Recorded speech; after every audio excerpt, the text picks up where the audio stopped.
ነገር ከአእምሮ በላይ ሆኗል። እኔ ደክሞኛል፣ አሞኛል። በቃ የእናቴ አባቴ ተራ ማስተማር እንልና እነሱ ባሉን መሰረት ቡናውን እንዲህ ንፍሮና ቡና አድርገን እንትን ውስጥ እንደፋ ነበረ ማለት ነው።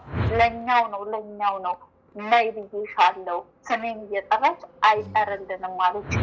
ፈጣሪ የለም እስክል ድረስ ደርሻለሁ። የሁሉ ነገር ሲሆን ለምን ዝማት እንዴት አልበቀለው? ልጅነቷን ቀምጧት፣ ሁሉ ነገሯን ቀምጧት፣ ህይወቷን አበላሽቶ ነው ያለው።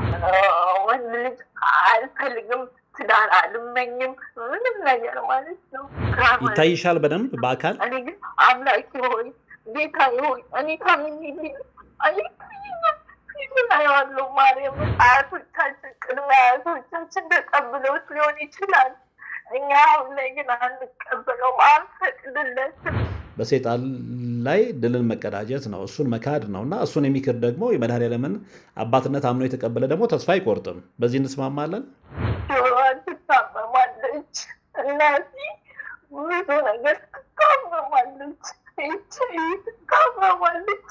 እግዚአብሔር በሚያውቀው ከፈጣሪ ጋር ተወራርጄ ነው አንተ ጋር የደወልኩት። ደወልኩ ማለት ነው። ውርርድሽ ምንድን ነበረ?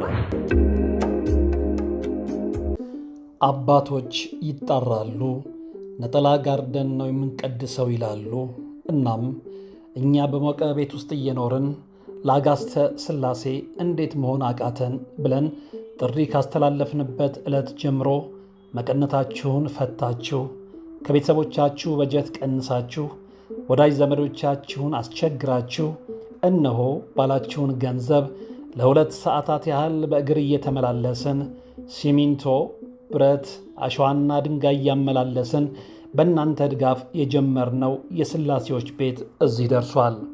ለቀድሞ በሥላሴዎች ስም እያመሰገንን ለቀጣዩም እስክንፈጽመው ድረስ እንዳትተውን እየተማጸንን እንደጀመርነው በጋራ እንድንጨርሰው አደራ እንላለን። አሁንም ድጋፋችሁ አይለየን። በሊቦ ከምከም ወረዳ የመስኪየ ሥላሴ ቤተ ክርስቲያን አሰሪ ኮሚቴ።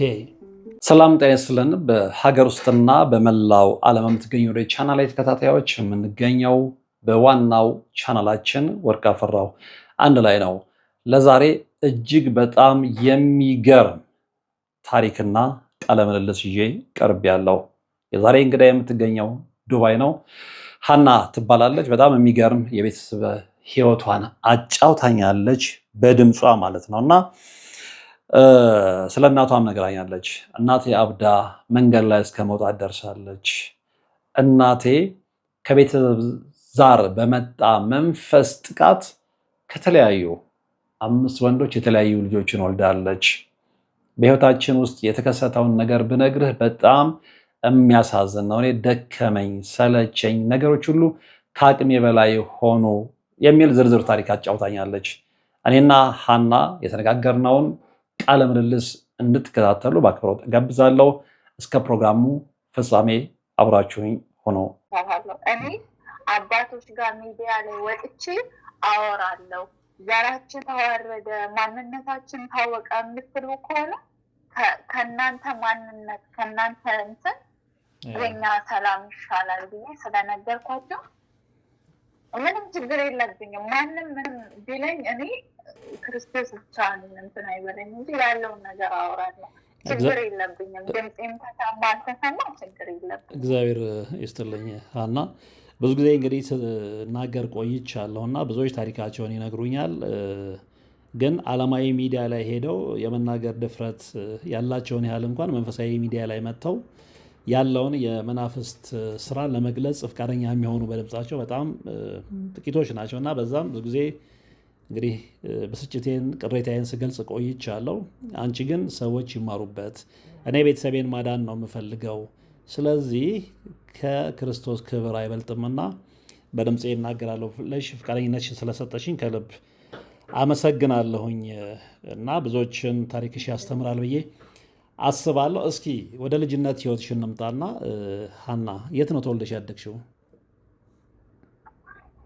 እኔ የተወለድኩት አዳማ ኃይለማርያም ሆስፒታል ማሞ የሚባል የተወለድኩት ያደግኩት ትውልድ ደግሞ ትልቦሎ የሚባለ ሀገር ነው። የአያቴ ሀገር ነው። ከአያቴ ጋር ነው ያደግኩት ማለት ነው። የልጅነት ህይወትሽን ታስታውሻለሽ? እንዴት ነበር ያሳለፍሽው?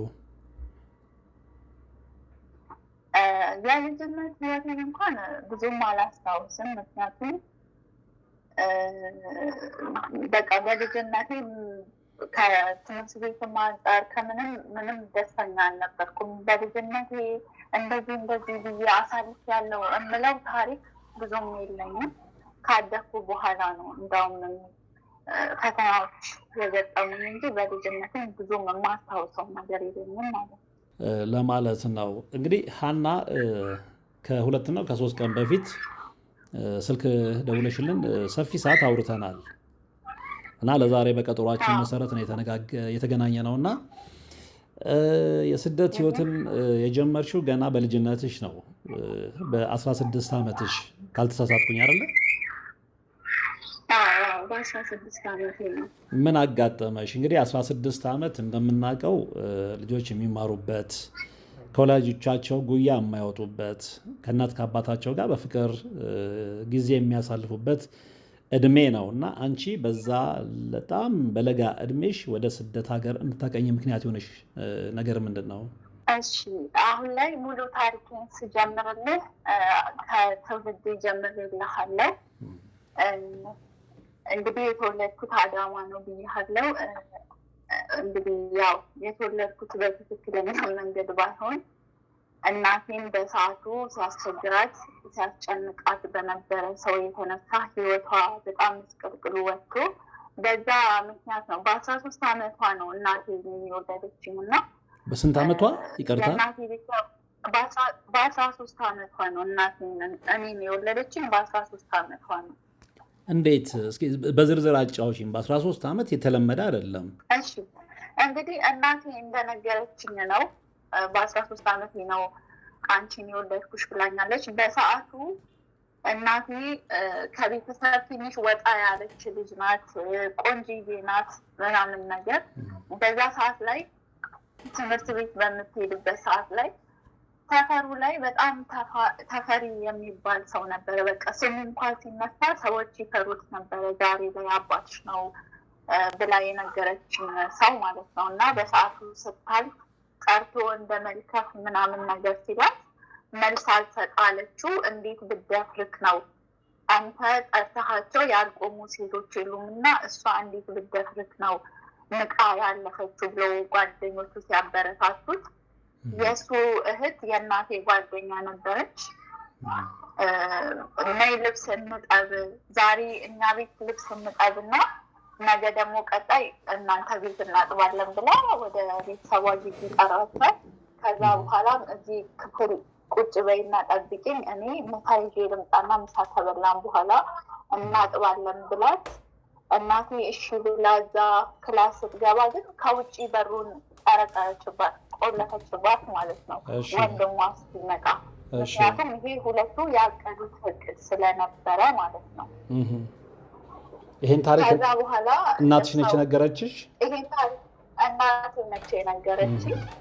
ከዛ በኋላ እሱ ሲመጣ እንግዲህ ከፍቶ ገብቶ እናቴ ያኔ ልጅነቷንም ሁሉን ነገሯንም የወሰደው እሱ እንደሆነ ነው የነገረችኝ። በዛ ሰዓት ደፈራት። ያው እንግዲህ በ13 ዓመት ነበረ በዛ ሰዓት ምናምን ነገር ብላኝ ነበረ። በዛ ሰዓት እንግዲህ እሱ ደፈራት፣ እኔን አረገዘችኝ። እንግዲህ አንቺን ስወልድ እኔ 13 ዓመት ነበረ ብላኝ ነገረችኝ ማለት ነው። የዛን ጊዜ እናትሽ ከቤተሰቦቿ ጋር ነበር የምትኖረው?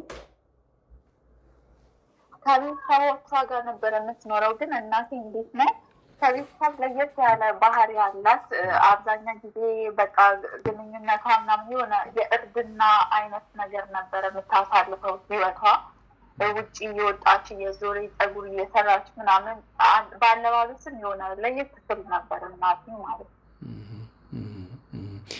ሌላው በጣም ከቤተሰቦቿ ጋር ነበር የምትኖረው ማለት ነው።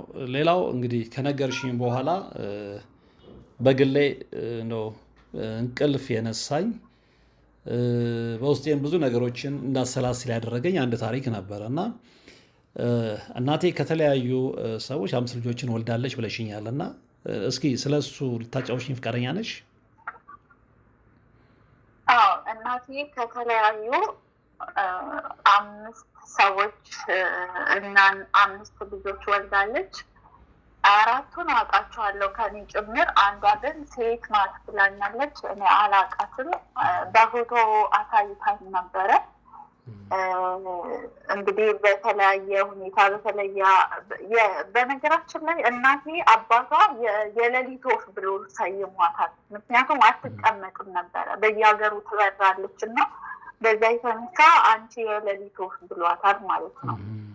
እና በቃ በየሀገሩ በምትዞርበት ሰዓት ምናምን እንግዲህ እንደዚህ አይነት ነገሮች እያጋጠሙ 5 ልጆች ወልዳለች።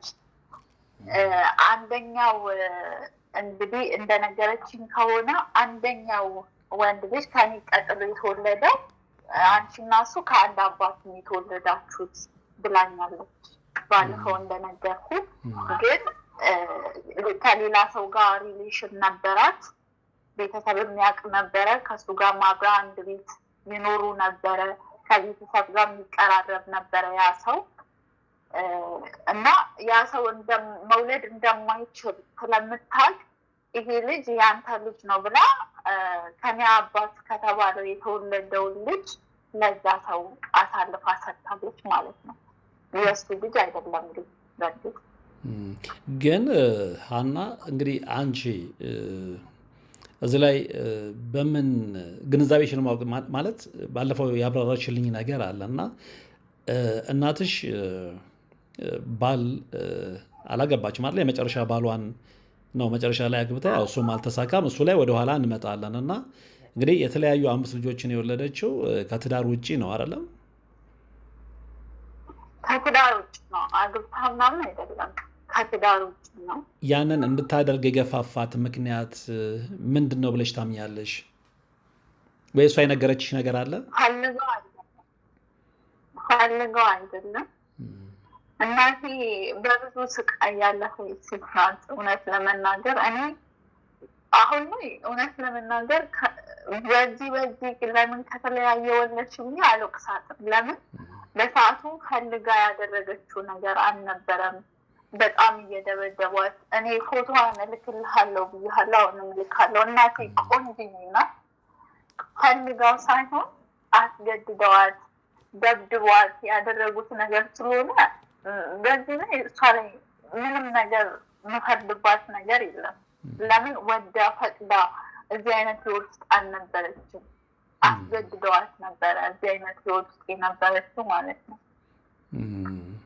ግን ሌላው ምንድን ነው ከዚሁ ጋር በተያያዘ ለዚህ ማንነቷ ያበቃት ከዘር ሲተላለፍ የመጣ የዛር መንፈስ እንዳለም ነግረሽኛል። እንግዲህ እኔ ያው የማዘጋጀው መርሃ ግብር ይታወቃል በአድማጭ ተመልካቾቼ ዘንድ እኔና አንቺን የሚያገናኘን ይሄ ርዕሰ ጉዳይ ነው እና በውበቷ የተደበደበች ከመደፈሯ ባሻገር በቤተሰብ ውስጥ ለእንደዚህ አይነት ያልተረጋጋ ህይወት ያጋለጣትን ታሪክ ደግሞ አሁን እናንሳ። ምንድን ነው በቤተሰባችሁ ውስጥ የሆነው?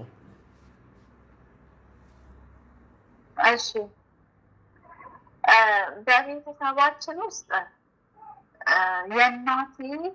የአያቴ በእናቴ በኩል የአያቴ ቤተሰቦች አምልኮት ያመልኩ ነበረ።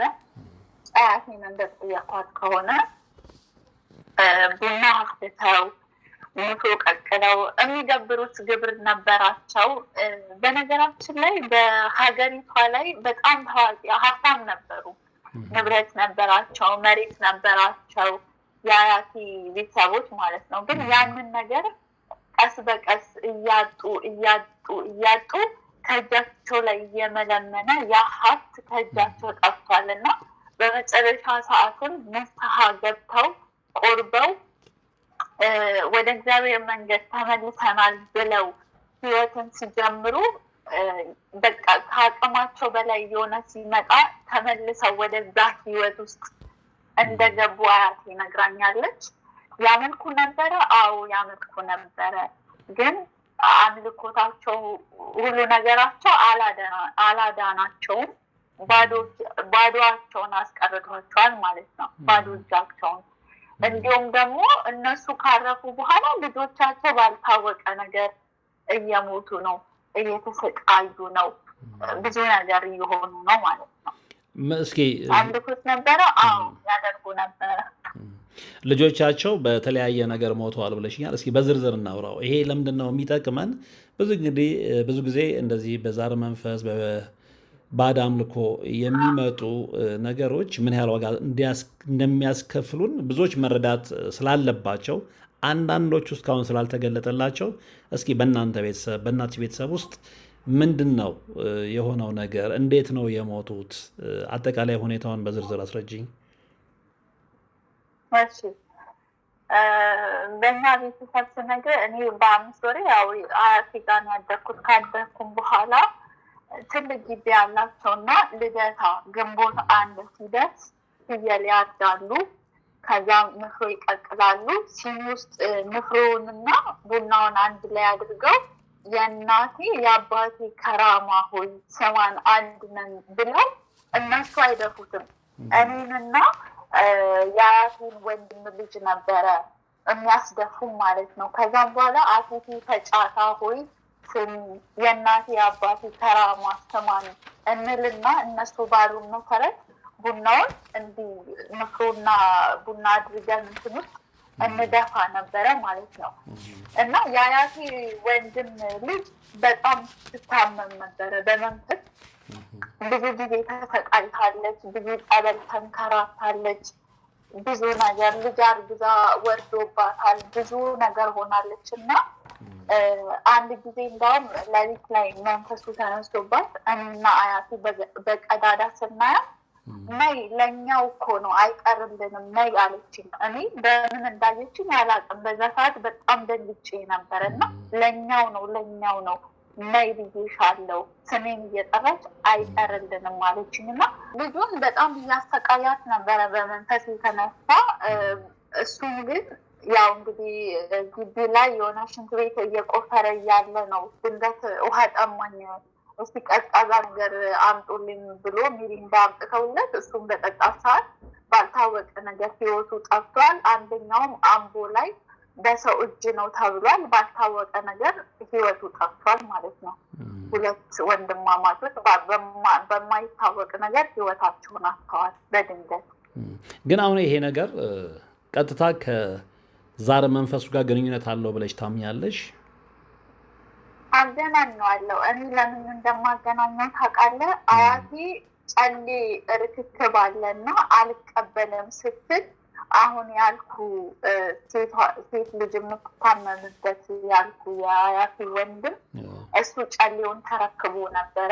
ሁሌም ግንቦት ልደታ 1 ሲደርስ ያርድ ነበረ፣ ይገብር ነበረ። እሱን በማቆሙ ነው ህይወቱን ያጣው ብዬ አምናለሁ። ግንኙነት አለው። መልካም፣ እንግዲህ ዝርዝር ነገሮችን እናወራለን። አሁን እናትሽ በምን አይነት ሁኔታ ላይ ነው ያለችው ሀና? እናቴ እንግዲህ ያለችው እንዳልኩ እስልምና ህይወት ውስጥ ገብታለች። ከአንድ ሼክ ጋር ራሷን ባጣችበት ሰዓት ላይ አብዳ ነበረ። ከእሱ ጋር ተገናኝታ እሱ ነው አግብቷት ቁርአን እየቀራባት ምናምን ወደ ራሷ የተመለሰችው። ዛሬ ላይ እሱም በህይወት የለም። ከሱ ያፈራችው አንድ ልጅ አለ። እሱን ይዛ እንግዲህ አለ በማይባል ህይወት ውስጥ ነው የምትኖረው። እናቴ ጆሮ ማለት ጮክ ብላ ካላወራ እናቴ አትሰማም።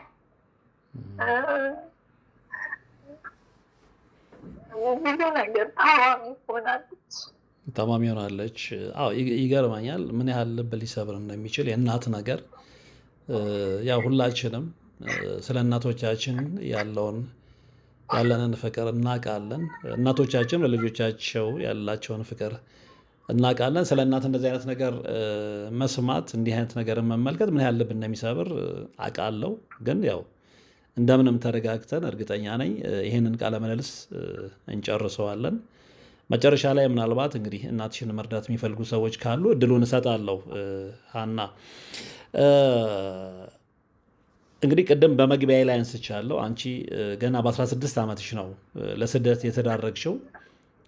ለስደት የዳረገች ነገር የእናትሽ ችግር ብቻ ነው ወይስ ሌላ ተጨማሪ ምክንያት ነበረሽ? የእናቴ ችግር ብቻ አልነበረም። አያታችን ሲያሳድገን በጣም አሞላቁ ነው ያሳደገን። በሰፈሩ ላይ ማንም ያልሰራውን ቤት ሰርቶ ነበረ እኛ የገባንበት። ብዙ ሰው ይቀናብን ነበረ። እንዴ በሰፈራችን ላይ በቃ ከሁሉም በፊት ሁሉን ነገር ያደረግነው በሰፈሩ ላይ እኛ ነበርን እና አያቴ እንደዚህ ነገር እንደሚያደርግ በቅርብ ነው የሰማሁት። አያቴንና የአያቴን ልጅ አጎቴን በማስገደድ ስሰማ ለሊት 9 ሰዓት ላይ ተነስቶ ትኩስ ሳር አሳጭዶ ቡና አፍልቶ እንደሚለምን ነገሩኝ። በሰዓቱ ግን ቆንጆ ቤት ሰርቶ ነበረ፣ ቆንጆ ህይወት ነበረን፣ ቆንጆ ኑሮ እንኖር ነበረ። ግን ያ ሁሉ ነገር ጠፋ። ኮንስትራክሽን ይሰራል። አያቴ መሀንዲስ ነው፣ መንገድን ይሰራል እና አንድ ጊዜ ስራ መቶልሃልና በማለት ከከተማ ውጭ ይጠሩታል። ሲመለስ ግን ሁለቱንም አይኑን አቶ ነበር አያቴ የተመለሰው። ለምንድን ነው? እንግዲህ ጠጠር ያው መንገዱን በሚሰራበት ሰዓት ላይ ጠጠር አይን ውስጥ ገብቶ ነው ተብሎ ሁለቱንም አይኖቹን አቶ ተመለሰ። በተመለሰ ሰዓት ላይ ያለንን ንብረት እቃ እንዳለ እየሸጥን አሳከም ነው። አይኑን ሞራ ጋርዶት መጨረሻ ላይ የቀረው እቤቱ ብቻ ነበረ። እቤቱን ሽጠሽ ካላሳከምሽኝ በቤንዚል ነው ማቃጥለው ይሄን ቤት ብሎ ለአያቱ ሲላት የልጆቼ ቅርጽ ነው ስትል እኔ ጤነኛ ሆኜ የሰራሁት ቤት ነው፣ አሁንም ከተሻለኝ ድጋሚ ሰራዋለሁ ብሎ ቤቱ እንደገና ተሽጦ ያላቸውን ንብረት አጥተው ዛሬ ላይ እሱ በስቃይ ነው የሞተው። አያቴ ታሞ እግሩ መሄድ አቅቶት አይኖቹ ጠርተው ብቻ በስቃይ ነው የሞተው። ዛሬ ላይ አያቴ የማይገባትን ህይወት ነው እየኖረች ያለችው። አያትሽ አሁንም በህይወት አሉ? በህይወት አለች። እንግዲህ ይሄ ሁሉ ነገር ከዚህ በፊትም ስናወራ ከ2 ነው ከ3 ቀን በፊት ይሄ ሁሉ በቤተሰቡ ላይ የመጣው ነገር ከዛር መንፈስ ጋር ከሚመለክ ባዕድ አምልኮ ጋር ይገበር ከነበረ መንፈስ ጋር በተያያዘ እንደሆነ ተነጋግረናል። እሱን ነው ይፋ ማድረግ የፈለግነው እና እስኪ ወደኋላ ደግሞ እንመለስ። ሀና ቱሉ ቦሎ በነበርሽበት ሰዓት ጀምሮ በመከራ የተከበብሽ ልጅ እንደነበርሽ ነግረሽኛል እና ቱሉ ቦሎ ምንድን ነበር ያጋጠመሽ? እንግዲህ ቱሉ ቦሎ ላይ በነበርኩ ሰዓት ላይ እንደነገርኩ እኔ ብዙም ያው ሰው ስም ያወጣልሃል፣ አቋምህን አይቶ ስም ያወጣልሃል፣ አለባበስህን አይቶ እና እኔ ያው እለብስ ነበረ አቋሜም ረጅም ነው ምናምን እና እችኮ እኔ ቃሉን ለመጣት አላፍርም። በልጅ ያው ያለ ስሜ ስም ተሰጥቶኛል። እችኮ ባለጌ ናት፣ እችኮ ሸርሙጣ ናት እባል ነበረ ማለት ነው። ለምንድን ነው እንደዛ አይነት ስድብ ትሰደብ የነበረው? ምክንያቱ ምንድን ነው? ምክንያት የለውም። እውነት ለመናገር እዛ አካባቢ አንተ ከወንድም ጋር ቆመህ እንኳን ካዩ ባለጌ ነው የምትባለው። ምክንያት የለውም።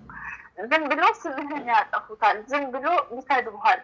ኢቨን በመንገድ ሳልፍ ምናምን ነገር አንቺ ምን ይላሉ እና እኔ ያላደረግኩትን ነገር እኔ በቃ የማልገኝበት ቦታ ላይ ነው የሚያስገኙኝ እና በዛ እኔ ደግሞ ያውቁታል። ታውቃለህ እኔ ከብዙ አልቀርባቸውም ወንዶችን ስለሚያውቁት ስላላገኙኝ ብዬ ነው ማስበው።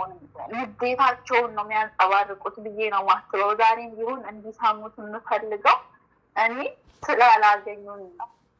ያሰቡበት ቦታ እኔ ስላልተገኘው ነው ይህን ስሜት ሰጠኝ። ያኔ ስንት ዓመትሽ ነበር? አንድ ልጅ ነበረ ገና እኔ ህፃን እያለሁ ነው የጀመረው ይሄ ነገር። በነገራችን ላይ ስድቡ ምኑም የጀመረው ህፃን እያለሁ ነው። እንግዲህ አካሄዴም ይመስለኛል የሆነ አካሄድ አለ አይደለ? የተፈጥሮ አካሄድ ሆኖ ብቻ እንዲህ እንደ ሞዴል አካሄድ ነው የሚሄደው፣ ግን ተፈጥሮኝ ነው እና እንደዛ በሚያደርገኝ ሰዓት ላይ እችኮ ባለጌ ናት፣ እችኮ እንደዚህ አይነት ልጅ ናት ብለው ነው ስም የሚሰጡኝ። ያንን ነገር ሰምቼ ገብቼ ምን እንደምታውቃለህ ከፈጣሪ ጋር ነው የምጣለው። ከነሱ ጋር ሳይሆን እንዲሆን ትፈልጋለህ ሆይ አምላኬ፣ እኔ አይደለሁም ታውቃለህ፣ ለምንድን ነው እንደዚህ አይነት ስም የሚሰጠኝ እላለሁ። በቃ ማለት እነዚህ እንዲሆን ትፈልጋለህ ሆይ አንተ ነው። ኦኬ፣ እዛው ቱሉ ቦሎ ውስጥ የገጠመሽን ነገር ጨርሰን እንውጣ ብዬ ነው። እና ምንድን ነው የገጠመሽ? ከዛ ያ ልጅ ያስቸግርሽ ነበር? እና አንድ ልጅ ያስቸግረኝ ነበር እና አንድ ምሽት ላይ አብራን የምትኖር ልጅ ነበረች። እሷ እንደዚህ አይነት ችግር ውስጥ ናት ተብዬ ተጠራው። ኦኬ ብዬ ወጣ። ስወጣ ግን እሷ በቦታ አልነበረችም። ይሄ የሚያስቸግረኝ ልጅ እና ጓደኛው አብረው ነበሩ። በዛ ሰዓት ላይ ሰዓቱ ሄዷል። ቀኑን አስታውሳለሁ። ፋሲካ ቀን ነበረ። በቦታው ስገኝ ግን አንቺ ማን ሆነሽ ነው? አንቺ ከማን በልጠሽ ነው እኔንም አትቀበይም ብለው ልክ ኳስ ስትጫወት እንዴት ነው እንዲህ እየተቀባበሉ እንደሚጫወቱ እንደዛ ነበር የተጫወቱብኝ። ማለት ደበደቡሽ ነው ወይስ? አዎ በጣም ነው የመቱኝ። አይኔ ሁላ አባብጦ ነበረ። በጣም በቃ ራሴን አልሳትኩም እንጂ በጣም ተቀጥቅጬ ነበረ። በሰዓቱ አድኑኝ ብዬ እንኳን መጠጥ ጠጥተው የሚወጡ ልጆች ነበሩ እና እኔ ከዚህ ልጅ ጋር መሆን አልፈልግም፣ እባካቸው አትርፉኝ ስላቸው ፈልገሽ ነው በዚህ ሰዓት የተገኘሽው ብለውኝ ትተውኝ ሄደዋል። ግን በሰዓቱ ይመስለኛል ክፉ መንፈስ ሳይሆን ጥሩ መንፈስ አብሮኝ ስለነበረ እነዛን ልጆች አሸንፊያቸዋለሁ። ምንም ነገር በእኔ ላይ ሊያደርሱ አልቻሉም ማለት ነው። ደበደቡሽ እንጂ ጾታዊ ጥቃት አልፈጸሙብሽም? አላደረሱብኝም። ምክንያቱም እኔ በሰዓቱ በጣም ከባድ የሆነ ነገር ነው እንግዲህ ኃይል ኬት እንደመጣልኝ አላውቅም። ባለፈውም እንደነገርኩ ለምነውኝ ከስሬ እስኪሸሹ ድረስ ነው ያደረግኳቸው። ለምነውኝ ማለት ነው። ከዛ ያንን ሁሉም ስቃይ መቋቋም አቃተሽ። የእናትሽንም ሁኔታ የቤተሰቦችሽንም ሁኔታ እያየሽ መኖር ስላልቻልሽ በ16 ዓመት ስደት መረጥሽ። የት ሀገር ነበረ ለመጀመሪያ ጊዜ ሄድሽው? በ16 ዓመቴ ስደትን መርጬ በ15 ዓመቴ ፓስፖርት ሳወጣ ኤምባሲ ተጣልቻለሁ። አንቺ እድሜሽ አይደለም ለመሄድ ብለሽ ሴት ናት አስታውሳለሁ። ለመሄድ ብለሽ ነው እንደዚህ እንትን የምትይው ምናምን ነገር። ወዴት ነው ለመጀመሪያ ጊዜ በስደት ሄድሽው? የት ሀገር ነው? ለመጀመሪያ ጊዜ ስደት ሄድኩት ቤይሩት ሀገር ነበረ። ኦኬ። ቤይሩት ምን ያህል ጊዜ ሰራሽ? ቤይሩት 2 ዓመት ነበር የሰራሁት። 2 ዓመት ሰራሽ። ከዛ በኋላ ወደ ኢትዮጵያ ተመለሽ ወይስ? አዎ ከዛ በኋላ ወደ ኢትዮጵያ ተመልሼ ያው ከልጅነት ጀምሮ ፀጉር መስራት ምናምን ስለሚያስደስተኝ ፀጉር ስራ ሙያ ስለነበረ ፀጉር ቤት ላይ መስራት ጀመርኩኝ። እሱም አልሆን ሲለኝ ድጋሚ ኢትዮጵያ ትንሽ ከቆየሁ በኋላ ወደ ጆርዳን ሀገር ተሰደድኩኝ ማለት ነው። እሺ፣ ጆርዳንስ ምን ያህል ጊዜ ሰራሽ?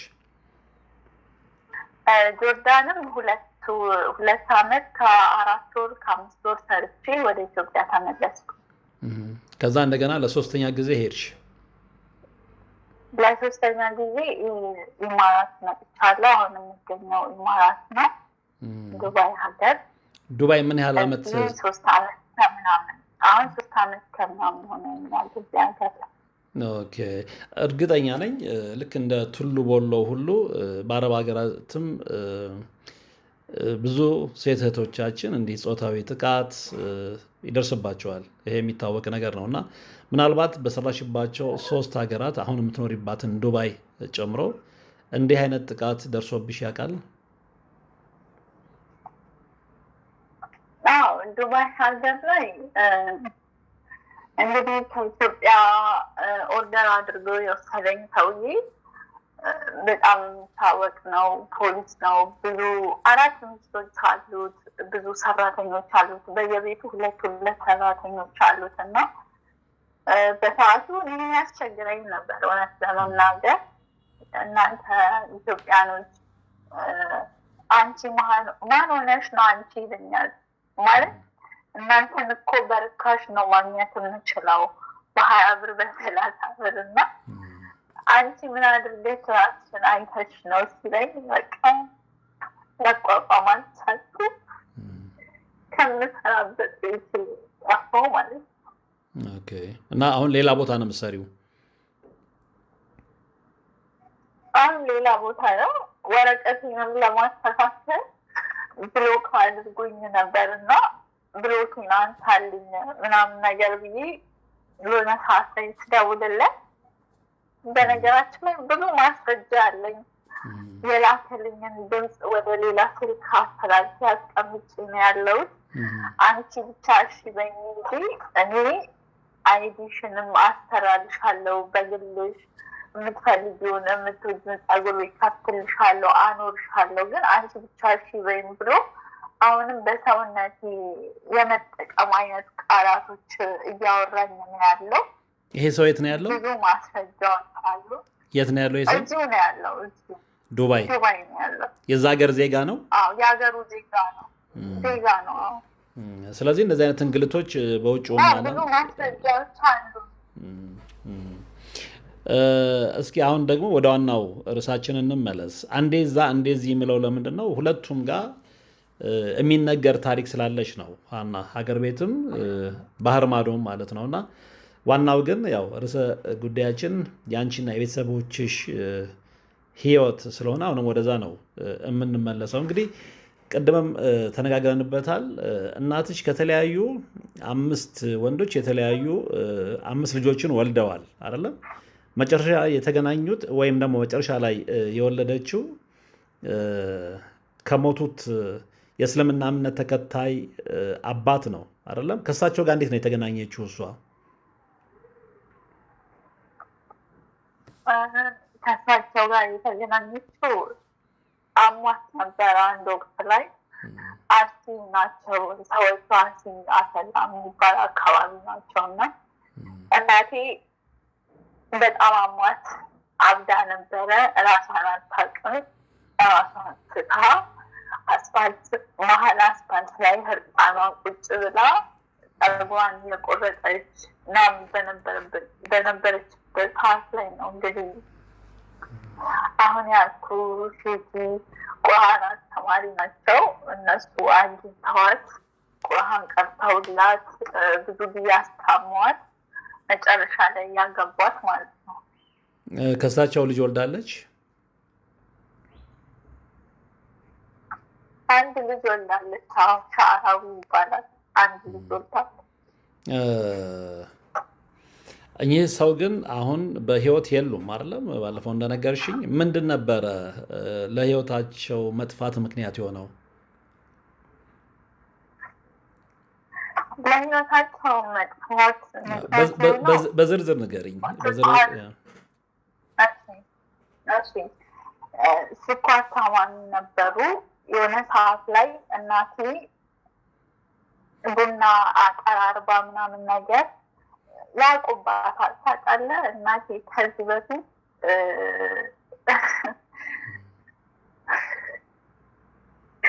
አይዞሽ ተረጋጊ አና፣ ይገባኛል። እና እናቴ ጠንቋይ ቤት ካዳሚ ነበረች። ከዛ ከወጣች በኋላ ነው እንግዲህ አልፈልግም ብላ ከወጣች በኋላ ነው ሁሉ ነገር የደረሰባት። ከዛ በኋላ ያገኟት ሼቲ እንዳልኩ ያውቃሉ። በቃ እሷን ሊጀምራት ሲል ሊነሳባት ሲል ያውቃሉ። በሰዓቱ ቡና አፍልታ ኩል ተቀብታ ድሪያ ለብሳ በቃ የሆነ ለየት ያለ ቀን አለ አይደለ? እሷ እንደዛ የምታረግበት ቀን ላይ የተለየ ቀን ነው እና እንደዛ ስታረግ አጅሬው ልትጀምር ነው በማለት ያጨሰችው ዕጣን ላይ ውሃ ደፉባት። ቡናውን ምናምን ነገር ከስሯ አነሱባት።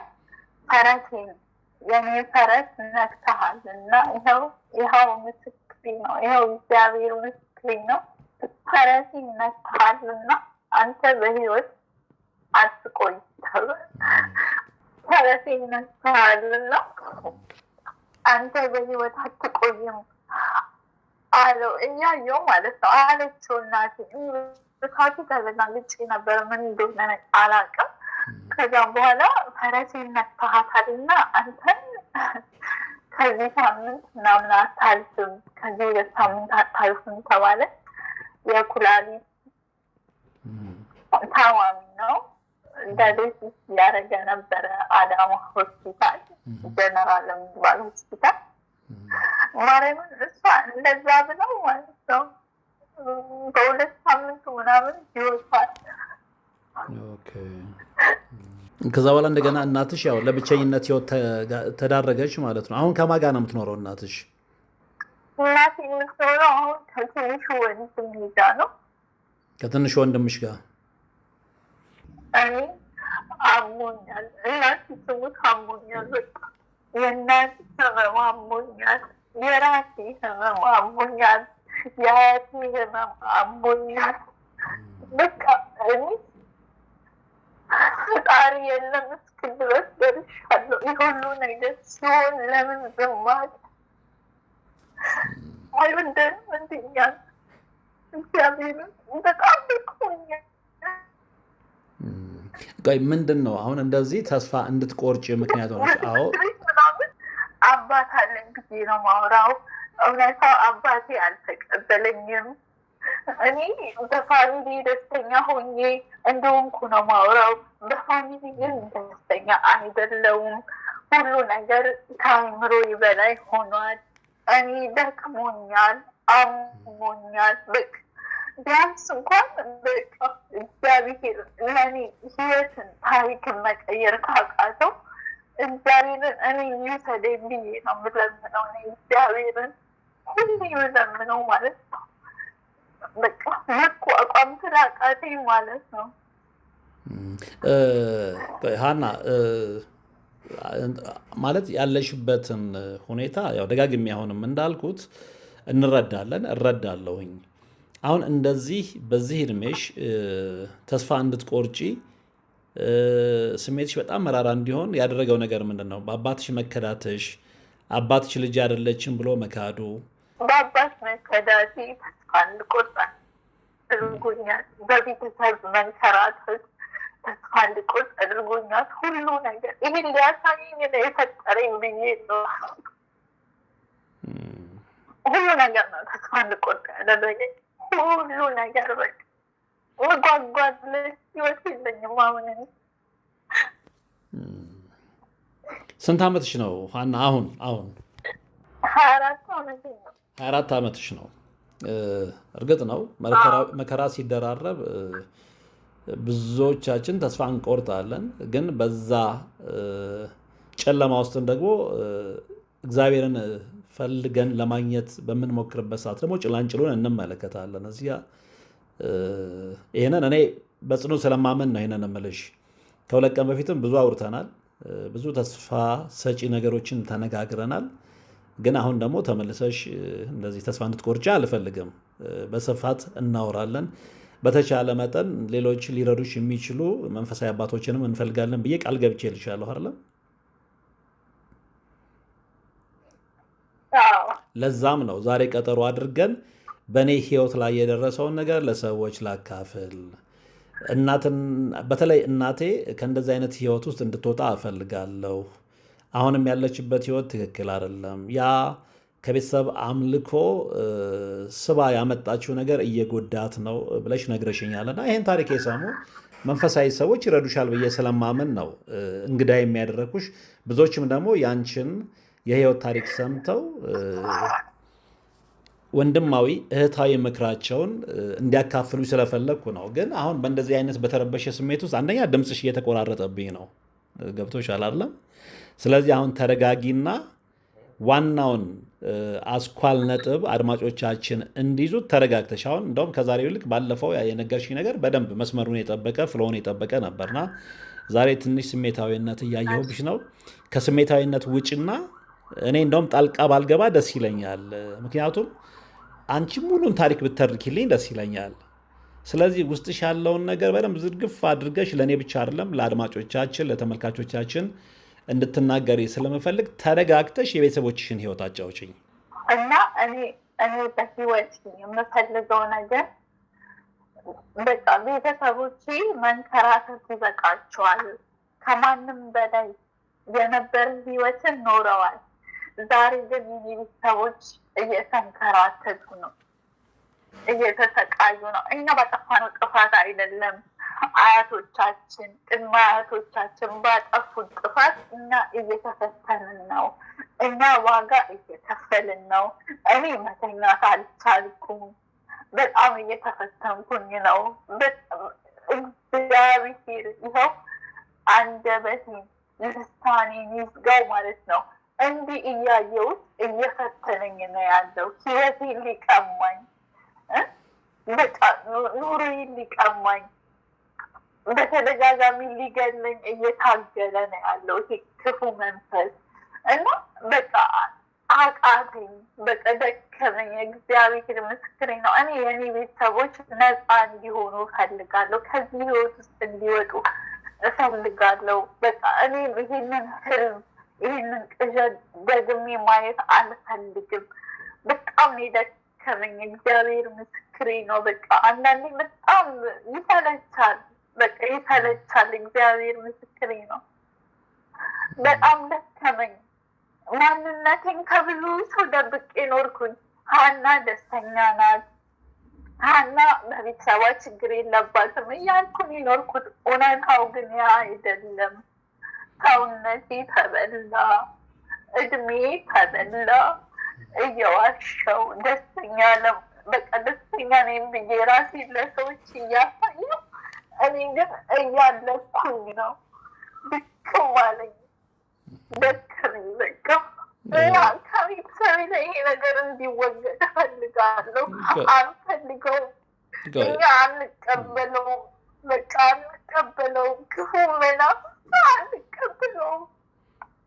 እኛ ልጆች የዛሬ ልጆች አንቀበለውም። አያቶቻችን ቅድመ አያቶቻችን ተቀብለውት ሊሆን ይችላል። እኛ አሁን ላይ ግን አንቀበለውም፣ አንፈቅድለትም። በቃ እስከ ዛሬም እየተዋጋ ነው እስከ ዛሬ ማለት ነው። አዎ ሀና ይገባኛል። ይኸውልሽ አሁን በዚህ ልክ መናፍስቱን እየተቃወምሽ እያወገዝሽ ነው። ይሄ በሌላ አባባል ምንድን ነው? የጌታችንን የመድኃኒታችንን የኢየሱስ ክርስቶስን አዳኝነት እየተቀበልሽ ነው። የመድኃኔ ዓለምን አባትነት እየተቀበልሽ ነው። ስለዚህ የመድኃኔ ዓለምን አባትነት የኢየሱስ ክርስቶስን በመስቀል ላይ ለእኛ ሲል የከፈለውን መስዋዕትነት ግምት ከቶ እውቅና መስጠት የእሱ ልጅ መሆን ማለት በሰይጣን ላይ ድልን መቀዳጀት ነው። እሱን መካድ ነው እና እሱን የሚክር ደግሞ የመድኃኔ ዓለምን አባትነት አምኖ የተቀበለ ደግሞ ተስፋ አይቆርጥም። በዚህ እንስማማለን። ስለዚህ በዚህ የምንስማማ ከሆነ ተስፋ መቁረጥ የለብሽም። አዎ በልጅነትሽ ብዙ ተጎድተሻል። በአባትሽ ልጅነትሽን ተክደሻል። የተለያዩ ወንዶች ጥቃት ሊያደርሱብሽ ሞክረው ደብድበውሻል። እናትሽ አብዳ መንገድ ላይ እስከ መውጣት ደርሳለች። የእናትሽ ህይወት ያሳስብሻል። የአያቶችሽ ህይወት ያሳስብሻል። አሁን ያለሽበት ህይወት ያሳስብሻል። እግዚአብሔር ግን ታሪክ ቀያሪ አምላክ ስለሆነ እሱን አምነን እንረጋጋና ምናልባት በዚህ አጋጣሚ ይሄንን ቃለ ምልልስ የሚሰሙ መንፈሳዊ ሰዎች በትክክለኛው ጸጋው የተሰጣቸው አባቶች፣ ወንድሞች ይረዱሻል ብዬ አስባለሁ። የሀናን ቃለ ምልልስ የሰማችሁ ሰዎች መንፈሳዊ እገዛ ብታደርጉላት ሲል እግረ መንገዴን እንግዲህ በእግዚአብሔር ስም ጠይቃለሁኝና እንቀጥል። ሀና እንቀጥል። አሁን እናትሽን ተረጃታለሽ? አንቺም በምንድን ነው የምትኖረው? እናቴ የምትኖረው የእሱ የሟቹ አባቴ፣ እውነት ለመናገር አባቴ ይለዋለሁ፣ ምክንያቱም እንደ አባት ስለሆነልኝ ማለት ነው። እግዚአብሔር በሰማይ ቤት በሚያምኑት እምነት የህይወት ዋጋ ይክፈለውና የሰው ቤተሰቦች አሉና እናቴ ዛሬ ላይ ቤቱ ክራይ አይደለም የሆነ ቤት ለጊዜያዊ ብለው ሳተዋታል። እዛ ቤት ውስጥ ነው ወንድሜ እዛ እየኖረች ያለችው። እናቴ በምን አይነት ሁኔታ ውስጥ ነው የምትገኘው ካላችሁ ህመማመን ማለት ሰልችቶኛል። አሁን ለአረብ ሀገር ላለች ሴት ማርያም በየቀኑ አመመኝ ማለቱ ይከብዳል። እኛ ወርን ጠብቀን የምንኖር ልጆች ነንና ይከብደናል። ታውቃለህ፣ ሁሉ ነገር ይከብደናል። አንዳንዴ ህገወጥ ሆነ ስትሰራ ደሞዝ ላይሰጥ ይችላል። 3 ወር 4 ወር ደሞዝ አይከፈለንም። ምክንያቱም ምንም ማድረግ አንችልማ፣ እንባረራለን። በቃ እሺ ብለን እንሄዳለን። እናቴ ሁሌ የምትይዝልኝ ሙይት ምን እንደሆነ ታውቃለህ? አሞኛል፣ ያማታል እኮ አውቃለሁ፣ ያማታል። እናቴ ከባድ ህመም አለባት። እናቴ ዛሬ ላይ በእነሱ የተነሳ ጆሮዋን ትታመማለች። እናቴ ብዙ ነገር ትታመማለች፣ ትታመማለች።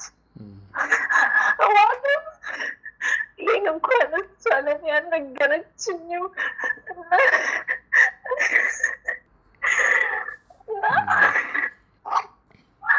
ከባድ ሁኔታ ውስጥ ያለችው ብዙ ነገር አሳልፋለች። እየቀጠቀጧት እኔ ታውቃለህ፣ ዛሬ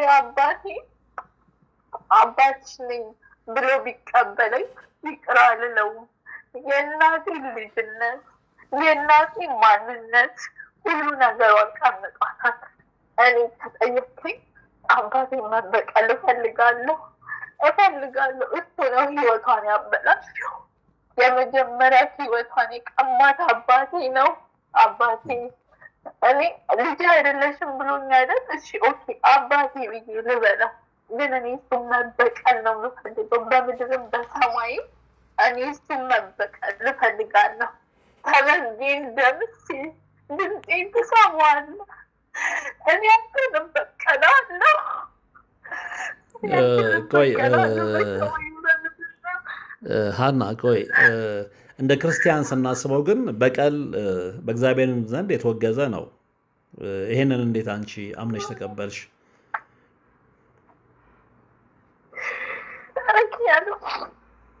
ካደረሰባት ነገር ካደረሰባት ነው። አንድ ከተማ ላይ ነው እየኖሩ ያሉት እናትና አባት። አንድ ከተማ ላይ ነው እየኖሩ ያሉት። ቀበሌ አይለያቸውም። አንድ ቀበሌ ነው እየኖሩ ያሉት።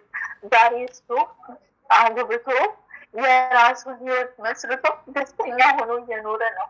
እናቱ ታማ በሱ ታማ ነው እየኖረች ያለችው። እንዴት አልበቀለው? ልጅነቷን ቀምጧት፣ ሁሉ ነገሯን ቀምጧት፣ ህይወቷን አበላሽቶ ነው ያለው። ስለዚህ እኔ እንዴት ነው ማልበቀለው? ዛሬ ላይ እኔ እበቀለዋለሁ። በቀል እግዚአብሔር ነው አውቃለሁ፣ ግን በእግዚአብሔርም መንገድ ቢሆን እኔ እበቀለዋለሁ። እግዚአብሔር ምስክሬ ነው። ትላንትና ወዲያ ስትነግሪኝ ተኝተሽም እየመጣ የሚያስፈራራሽ መንፈስ እንዳለ ነግረሽኛል እና እስኪ ስለሱ ደግሞ እናውራ። ምንድን ነው እየመጣ የሚያስፈራራሽ? በአየር ላይ ስንሳፈፍ ሁሉ አይቻለሁ ብለሽኛል እና እስኪ ስለሱ ደግሞ አውሪኝ።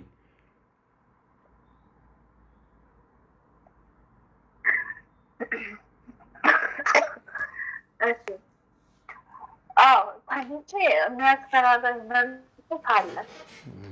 አንዳንዴ አየር ላይ ያሳፍፈኛል። አንዳንዴ ቀንም ጋደም ካልኩ መቶ ያንቀኛል ማለት ነው። ያንቀኝና በዙሪያ የተቀመጡትን ሰዎች አያቸዋለሁ፣ ግን አይሰሙኝም። እኔ እጠራቸዋለሁ፣ እነሱ አይሰሙኝም። ነው እንቅ ያደርገኛል ማለት ነው። ከዛ በስመ አብ ለማለት እንኳን ትንፋሽን ይዘዋል የሆነ ነገር ቃል ማውጣት አልችልም ማለት ነው። በልቤ በቃ ስማም ስል እንደምንም ታግዬ እየረቀቀኝ ይሄዳል ማለት ነው። እና ይሄ ነገር ዛሬ አይደለም ከልጅነቴ ጀምሮ ነው። ከልጅነቴ ጀምሮ ለምን ብለህ ከጠየኩኝ ደግሞ የአያቴን ቤተሰቦች ጸልይ ሶስት ሙዳይ ጸልይ ጫካ ወስጄ በመጣሌ እኔ ተማሪ ነበርኩኝ። እኔ እኮ ለአምላኬ ታማኝ ሙዳይ ጸልዮች ማለት ነው።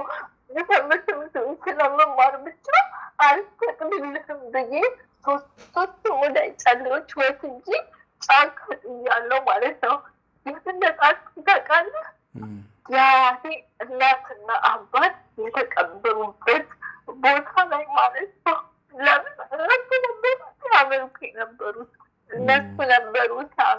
የነበሩት። ከዛ በኋላ ህይወቴ ምስቅልቅሉ ወጣ።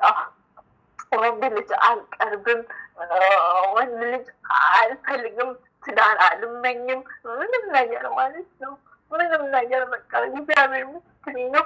እና መጥቶ ያንቀኛል፣ ያሰቃኛል። ታውቃለህ በህልሜ መጥቶ ሊደፍረኝ ይሞክራል። ፊቱን አየዋለሁ። በህልሜ መጥቶ ሊደፍረኝ ይሞክራል። ይታይሻል በደንብ በአካል? እኔ ግን አምላኬ ሆይ ጌታዬ ሆይ እኔ ታምኜልኝ ፊቱን አየዋለሁ። ማርያምን እንዲ አፍኑ ራቁቱን ሊደፍረኝ ሲሞክር ማለት ነው። እኔ ታምኜልኝ በአካል ትመለከችዋለሽ? መንፈሱን ምን መስሎ ነው የሚታይሽ? እንዲህ በአካል መቶ ይታገለኛል ብለሻል እና ምን አይነት ነው ገጽታው? ይታየኛል፣ እውነት ለመናገር ይታየኛል ማለት ነው። በህልሜ ሊደፍረኝ ሁላ ማለት ነው እንደዚህ ይመጣብኛል። ከዛም በኋላ አምላኬ ሆይ እኔ ታምኜልህ የለ አንተ ታመንልኝ እላለሁ። በህልሜ እኮ ነው። በሁኔ እኮ ሰው አላስቀርብም። በህልሜ ራሱ ማለት ነው እኔ ታምኜልሃለሁ አንተ ታመንልኝ እላለሁ። እንቅ ያደርገኛል መጥቶ። ከዛ ሊደፍረኝ ሲሞክር ምናምን ማለት ነው በቃ ጸሎት እያደረግኩ ምናምን በህልሜ እያየሁ አርቀዋለሁ ከኔ ማለት ነው። ከዛ አየር ላይ ያሳፍፈኝና ማለት ነው ወደ ምድር ይፈጠፍጠኛል። አየር ላይ ያንሳፍፈኛል፣ ያንቀኛል። ፊቱን እኮ አየዋለሁ፣ ፊቱ ይታየኛል። በስነ ስርዓት የሆነ የወንድ ፊት ነው፣ እኔ አላውቀውም። ፊቱ ይታየኛል፣ አካሉ ይታየኛል፣ ሁሉ ነገሩ ማለት ነው። ከዛ በኋላ አየር ላይ እንዲህ እያነሳ ያንሳፍፈኝና መሬት ላይ ይዞ ፍጥፍጥ ያደርገኛል፣ ያንቀኛል፣ ብዙ ነገር ያደርገኛል። ግን በምን እንዳለው ታውቃለህ ወንድሜ? ፈጣሪ ሆይ እለዋለሁ። በውስጤ ድምፄን እኮ ማውጣት አልችልም። እሱ እንደዛ ሲያደርገኝ ድምፄን ማውጣት አልችልም። ፈጣሪ ሆይ በውስጤ እኔ ታምኜልሃለሁ አንተ ታመንልኝ እለዋለሁ፣ አምላኬ ማለት ነው። ከዛ ከተወሰነ ደቂቃ በኋላ ወደ ራሴ እመለሳለሁ። ወደ ራሴ ተመልሼ ስነቃ ማለት ነው ሰውነቴ ላበላብ ሆኖ አሰሪም ማለት ነው ማዳኑን አገናኝሃለሁ። ልብሴ በስብሶ ሰውነቴ በስብሶ በላብ ምን ሆነሽ ነው ትለኛለች ደንግጣ ማለት ነው። አይ በቃ ምንም አልሆንኩም እላትና ገብቼ ታጥቤ ወዲያውኑ ፈጣሪን አመሰግነዋለሁ በቃ ማለት ነው። ሁሌ ሊገምሽ ሞክራል ነው። እኔ ግን ፈጣሪ በራሱ ጊዜ ኮስተደኝ ነው እንጂ እሱ እኔ መግደል አይችልም። ለምንድን ነው ሊገልሽ የሚሞክረው ካልከኝ እኔ ተቃዋሚ ነኝ። እኔ ከቤተሰቤ ውስጥ አንደኛ ተቃዋሚ ነኝ። እሱ ስልጣን የለውም ብዬ ቤተሰቤን መክራቸዋለሁ። እሱ ኃይል የለውም ብዬ ቤተሰቤን ሁሌ በሱ ላይ አስነሳበታለሁ። ጸሎት እንዲያደርጉ ነግራቸዋለሁ። ለዛ እኮ ነው እኔ ሊያጠፋኝ የሚሞክረው፣ እኔ ሊገለኝ የሚሞክረው። አልተሳካለትም ግን ማለት ነው። በብዙ መኩረኛል። ጸበል እንኳን ማለት ነው አባት ነው ብዬ ለመጠመቅ ስሞክር የአባት እንኳን ማለት ነው ሴጣን ሆኖ ተቀይሮብኝ እኔም ብዙ ነገር ብሎኛል። እኔን እኮ ሊደፍረኝ ሞክሯል። ግን ኃይሌ ከምለዋለሁ በማንምና በማንም እኔ እጅን አልሰጥህም። ምክንያቱም እጅ የምሰጠው እኔ ለፈጠረኝ ጌታ ነው። ታውቃለህ ወንድም፣ በዚህ ያህል ደረጃ የሰው ሀገር ላይ እንኳን እየተፈታተንን ነው። ትዳርን አላስብ፣ ልጅን አላስብ፣ የሆነ ፍቅረኝነት ሲሉኝ በቃ ያስጠላኛል ምናምን ነገር። ይሄ ሁሉ በቃ የእሱ ስራ ነው ብዬ ስለማምን እጄን አልሰጥም ማለት ነው። እግዚአብሔር ምስክሬ ነው፣ እጄን አልሰጥም እና ከባድ ነው።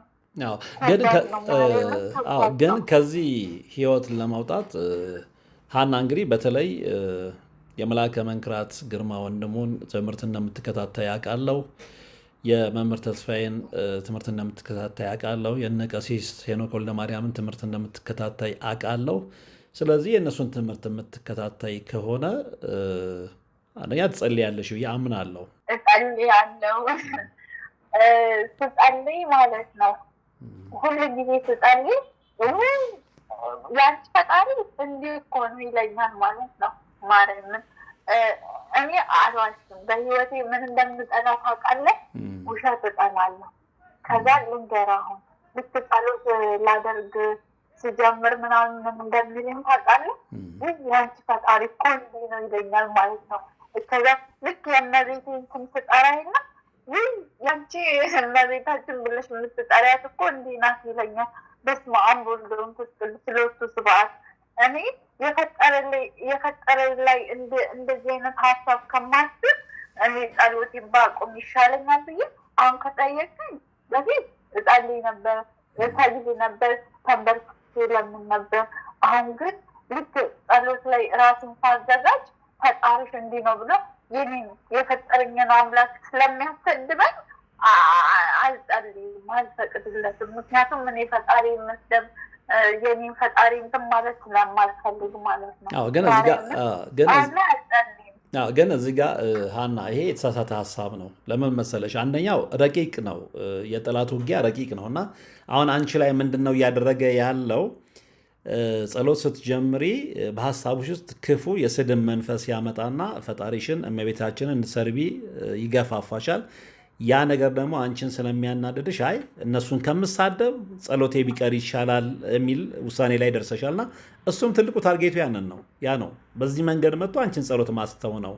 ከዛ ይልቅ ጸሎት በሚጀምርበት ሰዓት ላይ በሀሳቤ እየተመላለስክ እናቴን ቅድስት ድንግል ማርያምን እንድሰድብ ጌታዬ መድኃኔዓለም እንድትሰድብ የምታደርገኝ መንፈስ በእናቴ በቅድስት ድንግል ማርያም ስም ታስረሃል፣ ተይዘሃል፣ መብት የለህም በእኔ ላይ መድኃኔዓለም እንድሳደብ የምትገፋፋኝ መንፈስ በእኔ ላይ ስልጣን የለህም፣ መድኃኔዓለም ይገስጽ እያልሽ እየቀጠቀጥሽ መጸለይ ነው እንጂ ከጸሎት ህይወት ላይ ማከራክሽለት በቃ ዓላማዋን አሳካ ማለት ነው።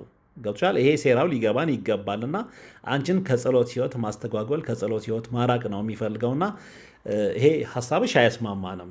ይልቅ ወደ ጸሎት ህይወትሽ ተመልሰች። ይሄ ሀሳብ ሲመጣብሽ ግን አሁን በነገርኩሽ መንገድ መንፈሳዊ ውጊያውን በድል መወጣት ነው እንጂ ጸሎትሽን ማካቆምሽ በቃ እጅሽን ሰጠሽው ማለት ነው። ኤኒዌይ አሁን ወደ ማሳረጊያው እየሄድን ስለሆነ ምንድን ነው በቃ በዚህ ጉዳይ ላይ መንፈሳዊ አባቶች ምን እንዲረዱሽ ነው የምትፈልጊው? እንደውም ትልቁ አደዋውልሽ እኔ ጋ በዚህ በመንፈሳዊ ነገር የሚረዱኝ ሰዎች እፈልጋለሁ ነው አይደል ያልሽኝ? ስለዚህ ምንድን ነው የምትፈልጊው? በዚህ እናጠቃል። ስላነሳልኝ አመሰግናለሁ። በነገራችን ላይ አንተ ጋር ራሱ የሞከርኩት ከፈጣሪ ጋር ተወራርጄ ነው።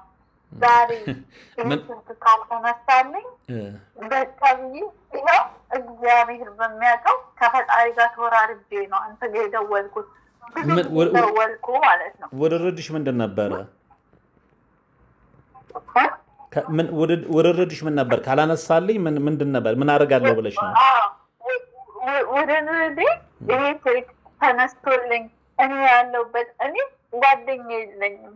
እኔ በቃ ይሄ ነው ብዬ ስለራሴ የማዋየው ይሄ ነው ብዬ ስለራሴ የምነግረው ጓደኛ ስለሌለኝ ዛሬ ይሄ ስልክ ካልተነሳልኝ አምላኬ አንተ ወደምትጠላው ህይወቱ እኔ እገባለሁ ብዬዋለሁ። ይኸው ልሳኔን የማወራበትን ልሳን ይዘው ፈጣሪ ከዋሻው አንተ ይህን ስልክ ዛሬ ወንድሜ ካላነሳልኝ እኔ አንተ የምትጠላው ህይወት ውስጥ እገባለሁ። ከዛም መቼም ወደ አንተ መንገድ አልመለስም ብዬ ተወራርጄ ነው ከፈጣሪ ጋር ለአንተ ስደውል አነሳህልኝ። ተአምር ሆነብኝ ማለት ነው። እግዚአብሔር ምስክሬ ነው።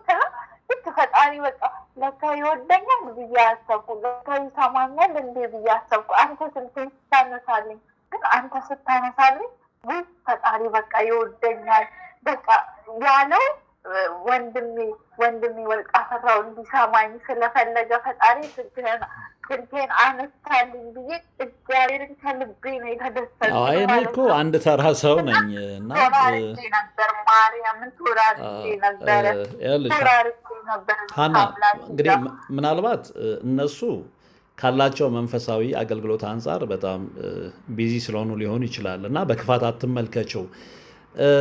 ነገር ግን እኔ ስልክ ማላነሳበት ምንም ምክንያት የለም። ምክንያቱም እኔም እንደ ማንኛውም ተራ ሰው አንድ ተራ ኃጢአተኛ ሰው ነኝ። ስለዚህ ይሄንን ነገር እንደ ትልቅ ነገር አትመልከችው። የኔን ስልክ ማንሳት ከፈጣሪ ጋር የምትወዳደሪበትም አይደለም።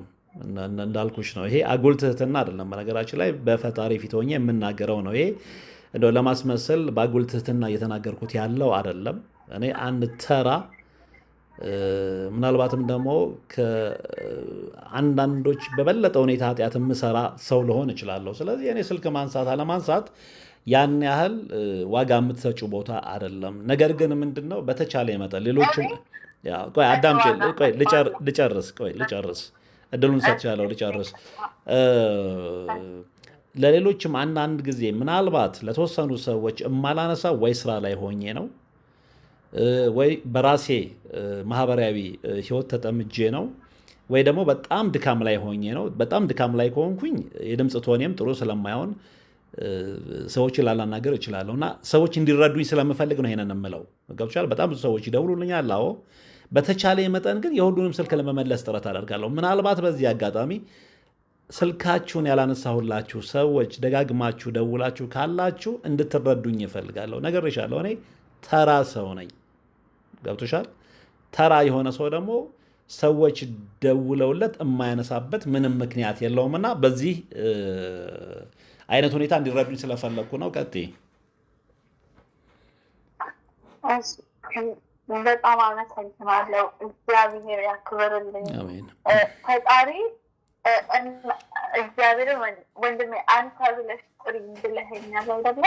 አንተም ስለመረጥክ ነው ብትለኝም ባትለኝም በቃ ፈጣሪ የኔን ጭንቀት እኔ ታውቃለህ፣ ለሴት ጓደኞች አውርቼ አላውቅም፣ የሉኝም። ለማንም እኮ አውርቼ አላውቅም ሚስጥሬን። ግን ፈጣሪ እሱ ይሰማሻል፣ እሱ ይረዳሻል ብሎ የአንተን ስልክ አስነስቶ እኔን እንድታዳምጥ ስላደረገኝ ፈጣሪ እድሜህን ይጨምርልህ፣ እድሜህን ያርዝምልህ። እግዚአብሔር አምላክ ያክብርልኝ። እውነቴን ነው። ይሄ ከልቤ ነው የምለው ማለት ነው። በጣም ነው የማመሰግነው። እኔ ብዙ ሞክሬያለሁ ሰው እንዲረዳኝ፣ ሰው እንዲሰማኝ።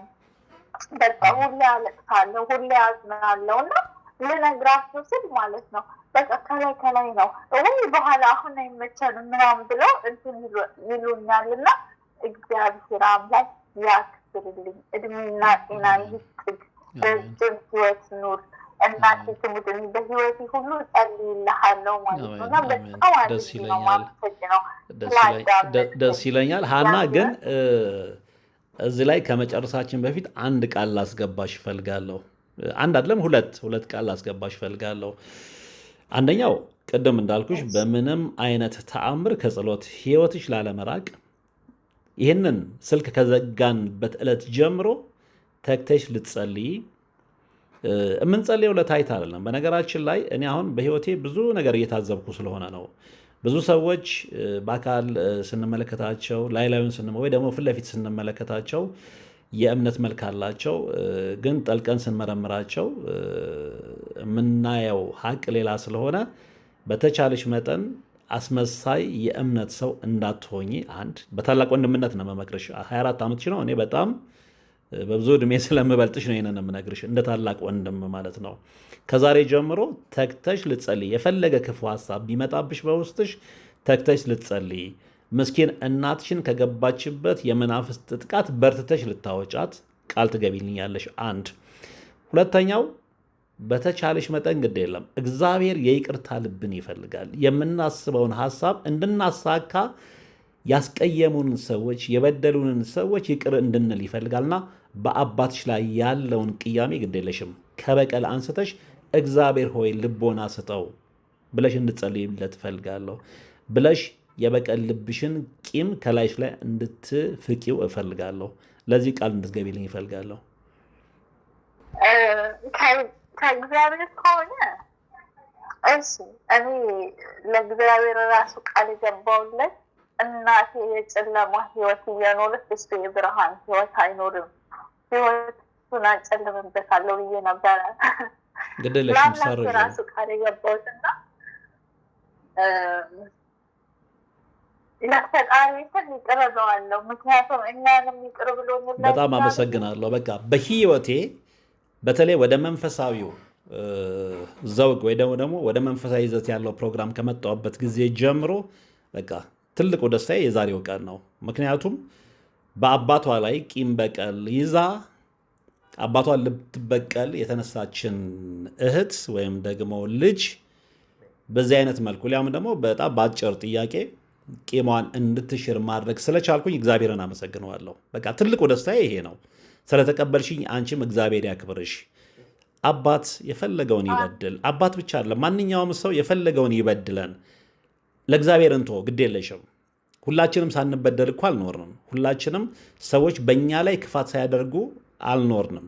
ግን ግድ የለም እግዚአብሔር የበቀል አምላክ ነውና እሱ በፈለገው መንገድ ይበቀላቸው ብለን ነው አይደል የምንተው። ፍርዱን ለፈጣሪ ነው የምንተው። እኛ ፈራጅ ማን ያደረገን? እኛን ተበቃይ ያደረገን ማን ነው? ስለዚህ እግዚአብሔር ያክብርሽ። እንደውም በዚህ ንጹህ ልቦና ስለመጣሽ እርግጠኛ ነኝ እግዚአብሔር በአንቺ ህይወት ውስጥ ይሰራል። በእርግጠኝነት ነው የምነግርሽ። ይቅር ስላልሽ ብቻ እግዚአብሔር በአንቺ ህይወት ውስጥ ተአምር ያደርጋል።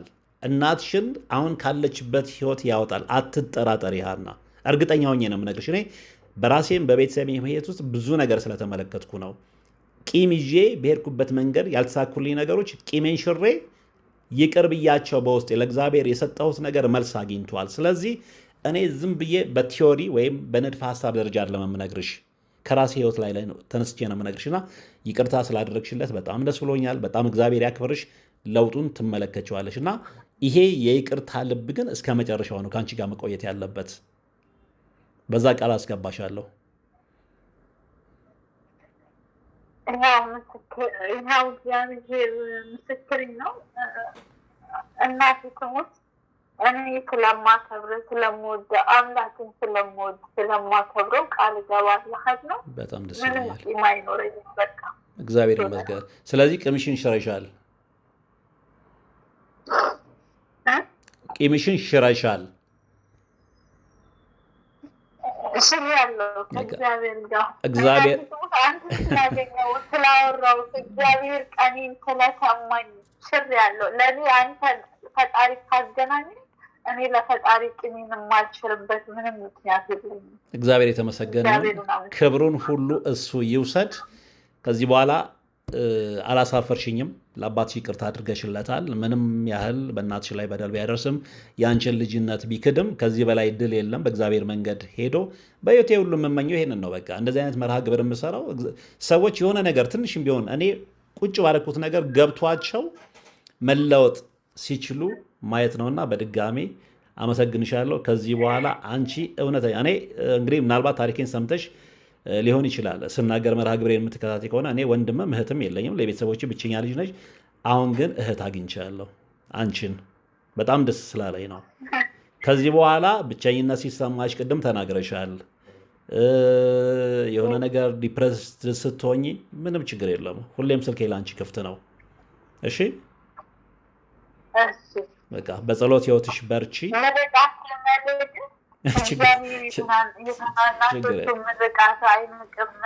ችግር በፍጹም አይናቅም። ከሁሉ ይሳካል። አሜን አሜን። ሀንዬ እግዚአብሔር አምላክ በህይወት ውስጥ ሁሉ መንገድህን ቀና ያድርግልህ። አሜን ያሰው አሜን ከሆነ ያሳካል። አሜን እህቴ በአስበንድ ሰዓት በተቸገርክ ሰዓት ከጎን ይቁምልህ። እኔ አሜን አለው ይበል። እኔ አሜን ልጄ ከጎንህ ነኝ ይበል። አሜን ሰሚ አትጣ። እግዚአብሔር በሁሉም ዘንድ ተወዳጅ ያድርግህ። አሜን እኔን እንደሰማኝ ሁሌም ቢሆን አንተንም ይስማ። አሜን የአንተን ተከታዮችም እንዲሰሙት ያድርግልኝ። አሜን በእውነት በጣም ነው የማመሰግነው። በጣም ነው የምወድህ። እኔ መርሃ ግብርህን እከታተላለሁ እና እጅግ አድርጌ አከብርሃለሁ፣ አመሰግናለሁ። እግዚአብሔር አምላክ ያድርግልኝ።